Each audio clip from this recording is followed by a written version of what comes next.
მდგომარეობაში არიან საზღვარგარეთ მყოფი საქართველოს მოქალაქეები და რა დაევალა საგარეო საქმეთა სამინისტროს დავით ზალკალიანი გვეტყვის ახლა ამას უფრო დეტალურად პირდაპირ ეთერში ის გვერდება. მოგესალმებით ბატონო დავით, გმადლობთ გადაცემაში მონაწილეობისთვის. მოგესალმებით.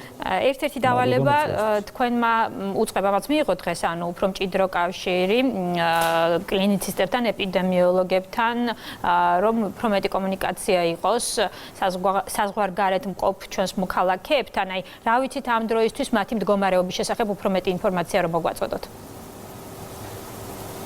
დიახ, ჩვენი უწყების ერთ-ერთი ყველაზე მთავარი პრიორიტეტი ამ დროისთვის გახლავთ ჩვენს მოქალაქეებთან მაქსიმალური კომუნიკაცია, გამომდინარე იქიდან, რომ ევროპის ბევრ ქვეყანაში ძალიან მძიმე სიტუაცია შეიქმნა და ჩვენს მოქალაქეებს სჭირდება ყოველდღიური რეკომენდაციები და ყოველდღიური კონსულტაციები. აქედან გამომდინარე, რომ ბევრ ქვეყანაში ჯანდაცვის სისტემა ვერ უზრუნველყოფს, რომ ყველა მოქალაქეს, რომელსაც შეექმნა პრობლემები ჯანმრთელობასთან დაკავშირებით, მათი ჰოსპიტალიზაცია მოხდეს და ამიტომ ისინი რჩებიან სახლის პირობებში, ბევრი მათგანი ჩვენი მოქალაქე მათ შორის არის თვითიზოლაციის რეჟიმში გადასული, ამიტომ ხშირ შემთხვევაში ამ ქვეყნების ჯანდაცვის სისტემა ვერ უზრუნველყოფს სათანადოდ მათ რეკომენდაციებს.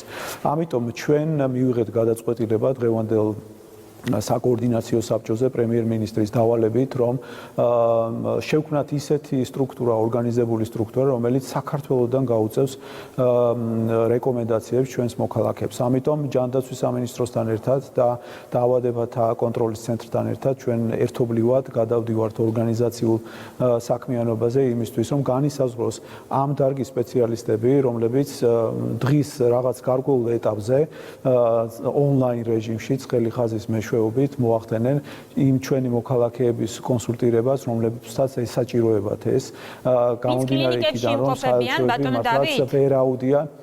დიახ, ზოგიერთი მათგანი კლინიკაშია, ზოგიერთი სახლის პირობებში გადის და ამიტომ მათ ესაჭიროებათ. რა თქმა უნდა, ბუნებრივი ის კლინიკის პირობებშია, ის ადგილობრივ კლინიკის პირობებში მიიღებს ამ შესაბამის სერვისებს, მაგრამ ადამიანები, რომლებიც სახლის პირობებში არიან, მათ ჭირდებათ ბევრ კითხვაზე პასუხი. აქედან გამომდინარე, ჩვენ ბატონ ამირან გამყრელიძის უწყებასთან ერთად გადავდივართ რეჟიმზე, როდესაც რაღაცა გარკვეული პერიოდი იქნება გამოყოფილი დღის განმავლობაში, სადაც ონლაინ რეჟიმში ადამიანები, რომლებიც ჩვენი მოქალაქეები, რომლებიც სხვადასხვა ევროპულ და არამხოლოდ ევროპულ დედაქალაქებში და ქალაქებში არიან, რომ მათ გაუწიოთ შესაბამისი კონსულტაციები თბილისიდან. ამიტომ საგარეო საქმეთა სამინისტრო და დაავადებათა კონტროლის ცენტრში შეიქმნება მსგავსი სახის მომსახურება და თბილისიდან ეპიდემიოლოგები, ინფექციონისტები, ვისაც ხელეწიფება, რომ ზუსტი კვალიფიციური რეკომენდაცია მისცენ ჩვენს მოქალაქეებს, მათ სწორედ საელჩოებში აღრიცხული არის ეს ადამიანები, ზარები არ წყდება და ძალიან ბევრი ჩვენი მოქალაქე. კი ბატონო, ანუ მოქალაქეები უკვე მიმართავენ ცხელ ხაზს და აქტიურად გეკონტაქტებიან. ეს ჩვენ ავამოქმედებთ, აი დღის ბოლოსთვის ჩვენ გვექნება უკვე ცხელი ხაზი, გვექნება ზუსტად ის ცხელი ხაზი, რომლის საშუალებითაც შეიძლებათ მათ დაუკავშირდნენ ამ ცენტრს და უკვე თბილისიდან მიიღონ შესაბამისი რეკომენდაციები. კი ბატონო, სამწუხაროდ გვაქვს გარდაცვალების ფაქტით საქართველოს მოქალაქე, რომელიც იმყოფებოდა ესპანეთში, გარდაიცვალა. თქვენ თქვით, რომ ჩვეულებრივი წესით სამშობლოში გადმოსვენება ვერ ხერხდება. რა შეგიძლიათ გითხრათ დღის ბოლოს ამ მიმართულებით? დიახ, სამწუხარო ფაქტი გვაქვს ესპანეთში ჩვენი მოქალაქე, ასაკოვანი მოქალაქე ხანდაზმული, რომელსაც სამწუხაროდ ჰქონდა სხვა გართულებები, გარდაიცვალა და ჩვენი საკონსულო და იმყოფება და ჩვენ საგარეო საქმეთა სამინისტრო ვართ მჭიდრო კომუნიკაციის რეჟიმში ჩვენი მოქალაქის ოჯახის წევრებთან. ამ სიტუაციაში, არაორდინარულ სიტუაციაში ვიმყოფებით და ჩვეულებრივი წესები გადმოსვენების იცით თქვენ, რომ ხელისუფლება და ქვეყანა უზრუნველყოფს მათ გადმოსვენების ხარჯებს. ამჟამად სამწუხაროდ არ მოქმედებს ეს რეჟიმი. ჩვენ ვართ მსოფლიო ჯანდაცვის ორგანიზაციის პროტოკოლზე და წესებზე დამოკიდებული და ამიტომ ოჯახთან შეთანხმებით თანხმებით იქნება მიღებული გადაწყვეტილება ჩვენი მოქალაქის დაკრძალვასთან დაკავშირებით და ბუნებრივია ჩვენ ძალიან ახლო კომუნიკაციაში ვართ ოჯახთან და მათთან ერთად და ჯანდაცვის მსოფლიო ორგანიზაციის მიერ გაწერილი პროცედურების შესაბამისად მოხდება ჩვენი მოქალაქის დაკრძალვა. ახლა რაც შეეხება საქართველოს მოქალაქეების დაბრუნებას, როგორც ვიცით, გრძელდება ეს პროცესი. რომელი ქვეყნებიდან გეგმავთ საქართველოს მოქალაქეების გადმოყვანას? დიახ, სამწუხაროდ საჰაერო რეისების რაოდენობა თანდათანობით მცირდება.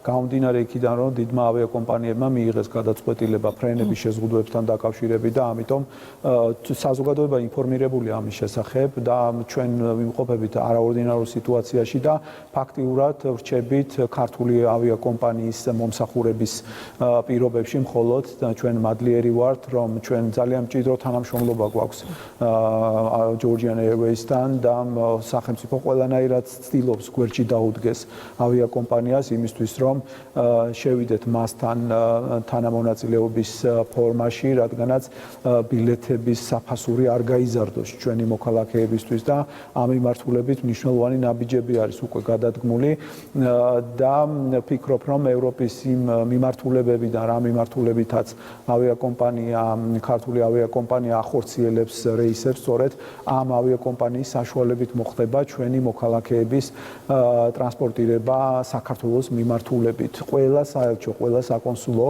გადასულია 24 საათიან სამუშაო რეჟიმზე და ხდება იმ ადამიანების აღრიცხვა, ვისაც აქვს სურვილი დაბრუნების და ბუნებრივია ქართული ავიაკომპანიის საშუალებით მოხდება ჩვენი მოქალაქეების სამშობლოში დაბრუნება. გასაგებია. ეხლა ერთ-ერთი მთავარი კითხვა და ინტერესი არის მიმართული ესე ვთქვათ თანამედროვე უფრო უახლეს მედიკამენტებსა თუ ტექნოლოგიებთან. მედიკამენტებთან დაკავშირებით გასაგებია, რომ ჯერ საბოლოო პასუხი არ აქვს, მაგრამ ჯანდაცვის სამინისტრომ ინფექციონისტებმა უკვე დაანონსეს, რომ სწრაფი ტესტირება უნდა დაიწყოს უახლოეს მომავალში. ჩვენ ვიცით, რომ ჩინეთისგან გარკვეული რაოდენობა საჩუქრად უნდა გადმოგვეცეს ამ სწრაფი ტესტების. აი, ამ ხრივ რა ხდება? გადმოგვეცა ეს სწრაფი ტესტები უკვე ჩამოვიდა საქართველოში, როდის იგეგმება? სხვა ქვეყნებთან მოლაპარაკებებიც მიმდინარეობს ამ ტესტირებების გადმოცემაზე. აი, რა ეტაპზე ვართ, რო გითხრათ? დიახ, ყველა საელჩოს აქვს მიცემული ინსტრუქცია, რომ იმ ქვეყნებში, სადაც მსგავსი სახის ტესტირება დაიწყება და პირველ რიგში ამერიკის შეერთებული შტატები არის ეს, ჩინეთი, სამხრეთ კორეა, სამივე ჩვენი საელჩო არის ძალიან ახლო კომუნიკაციის რეჟიმში ადგილობრივი ხელისუფლების წარმომადგენლებთან და იმ სამედიცინო ცენტრებთან, სადაც მსგავსი სახის ტესტირება დაიწყება, თუ უკვე დაიწყო, მე უსმენდი თქვენს გადაცემას და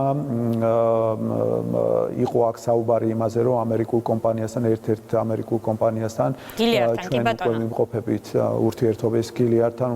მართალია ჯერ ეს არ დადასტურებულა ის პრეპარატი, რომლის გამოყენებაც ხდება როგორც ერთ-ერთი მთავარი პრეპარატის კორონავირუსის განკურნების თვალსაზრისით, მაგრამ ამ კომპანიასთან ჩვენ გვაქვს ძალიან ნაყოფიერი თანამშრომლობა და ამ თვალსაზრისით ვფიქრობთ, რომ საქართველოს თუ კი იქნება ის გამოყენებული, საქართველოს ერთ-ერთი პირველი იქნება.